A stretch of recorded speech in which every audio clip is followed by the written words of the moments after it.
back later. All right, so what is it about Marmaduke that's relatable to audiences? And I'm kind of looking for like the high school for dog. Yeah, I think that what makes, the character kind of fun to play and relatable is everyone, he's trying to fit in at the dog park, and the dog park is kind of like high school for Marmaduke. So that feeling of kind of, that everyone has of who you're going to sit with at lunch and, trying to fit in and be popular, that's kind of Marmaduke's journey. And what was your reaction when you guys both saw the characters that you were voicing? I was more excited that Owen was Marmaduke. I mean, that voice, and they just go from the first scene that I saw when we were recording. They said, let's show you a little bit of what Owen has done. I mean, it just worked for me. I was like, wow. And then I knew what I could be. I could be a great partner. I could be really funny and accentuate. And Owen would help me, and we'd be like that. I mean, we were supposed to be tight in the movie. You could see it; they're very close, and the two voices are so unique enough, and they work well together that you almost say, I can't see anybody else being Marmaduke but that voice. Yeah. Yeah. And Carlos kind of has my back. He kind of isn't afraid to kind of tell me that I'm full of it, or, tell it like it is. Did you guys record separately, or? Stop it. 1 second, just move this. They're having an issue with your It's awkward that you're touching my booth, but that's fine. Oh. Oh, God. All right. Now the wheels have come off. This is a fiasco. All right. So, did you guys record together or separately? We recorded separately. And I think there was an idea that we were going to record together, and it never just worked out. But it kind of ended up being good because it was, I'd come in and it'd show me what's the latest insult that Carlos has hurled my way, and it was just kind of funny, kind of coming up with stuff.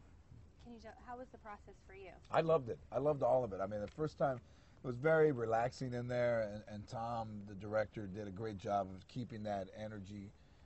But yet making it really, he'd sit back there and he's a tall guy and he'd be long with his hat on and leaning back with his hand over his head. He's like, yeah, that's good, let's do it like this. And I always do it standing up. I don't sit down. No, I don't so either. I stand up. And it's nice to go back there and then back up, listen to it, go back in, take another swing at it. It was one of my best experiences, all parts of it. Yeah. When we left, the movie was better than, it just kept getting better. You could see it getting better. Why do you think that talking dog movies are so universally appealing? I think it's like, well, first of all, every you go around the world, everyone's got pets, usually dogs are the reason they're man's best friend. So there's just something that people find, hilarious about dogs surfing and dancing, and I also just talking, because I think people get so, I know that you see people kind of riding in cars sometimes talking to their animals, and I've been guilty of sometimes talking to my dog Garcia, so you get this relationship. So I think it's nice for people, it's like wish fulfillment to see animals actually talking. Right. So do you guys have any dogs in your life, speaking of dogs in people's lives, or cats for you, that inspired you? Were you inspired by Garcia?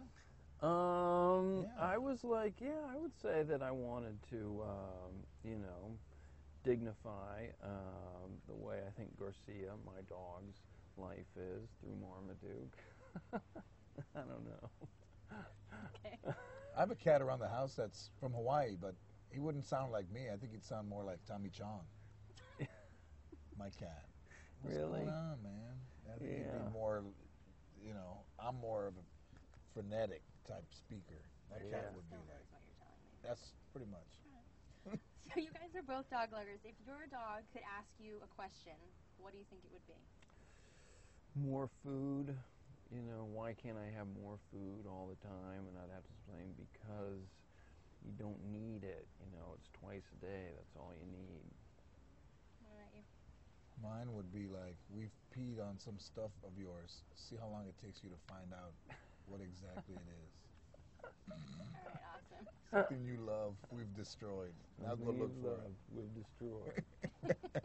All right, thanks, guys. Your mission, should you choose to accept it. Have a good one. Thanks. Bye.